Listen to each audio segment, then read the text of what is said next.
Si vous voulez gagner aux courses, c'est maintenant.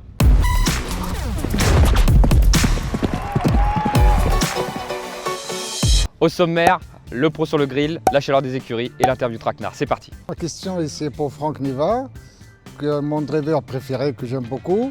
Ma question est pour Boule de Gueule. Il a dit qu'il était à 100% la dernière fois. Il a fini 4e. Est-ce qu'il a une chance pour le Prix d'Amérique de cette année? Pour répondre à votre question, le cheval, je pense pas qu'il était à 100%. Il a été annoncé à 100%, mais je pense pas qu'il y était.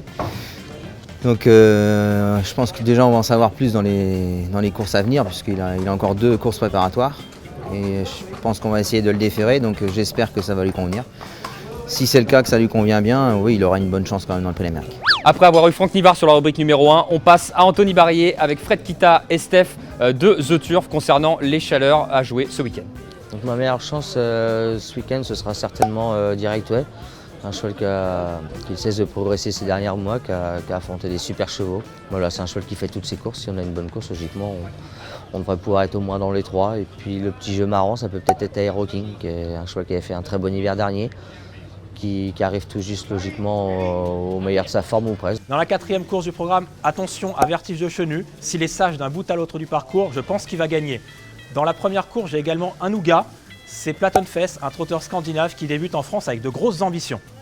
Dans la première course, Fred est très confiant avec Platon Face, c'est un coup de poker amusant à jouer en simple gagnant. Ensuite, dans la 4e épreuve, on a senti Anthony Barrier assez confiant avec Aero King. Fred y croit avec Vertige de Chenu. Moi, je vous invite à surveiller Blues d'Orville. On enferme les 3 chevaux en jumelé placé. Et enfin, dans la 6e épreuve, on a senti un pilote confiant associé à Direct Way, mais sur sa route, il y aura Dorgos de Gaz, un sérieux client, à jouer donc en simple gagnant et en The Show pour se couvrir. Et on termine avec la rubrique numéro 3, Mathieu qui passe à l'interview traquenard. Vous allez voir, c'est un peu spécifique. Bonjour Yves. Bonjour Mathieu. Bonjour Jérôme. Mais bonjour. Bonjour Liborio. Bonjour. Et j'ai une petite question donc, qui concerne en fait l'hippodrome de Paris-Longchamp. Ce qu'il faut savoir, c'est que l'hippodrome de Paris-Longchamp a coûté assez cher. Et donc ils envisagent actuellement, peut-être pour l'année prochaine, de faire le Prix d'Amérique directement à Paris-Longchamp. Vous en pensez quoi? Il faut peut-être faire des autres grands prix maintenant. Ouais. Vous pensez qu'il faut développer les grandes courses et les faire sur ces hippodromes, mais pas forcément délocaliser une course comme celle-ci, la mettre sur l'hippodrome de Paris-Longchamp, même si c'est rentable? Par exemple, en mettre une à mon nom. Ben Yves, Nom d'un président, moi. c'est lequel votre nom Yves? Giscard.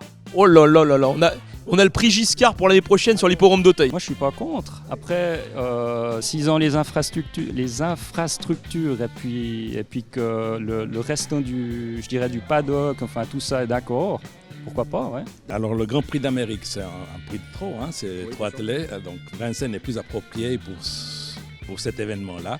Par contre, à Longchamp, on pourrait faire peut-être un Grand Prix d'Amérique de plat. Si vous avez aimé la vidéo, on partage et à la semaine prochaine.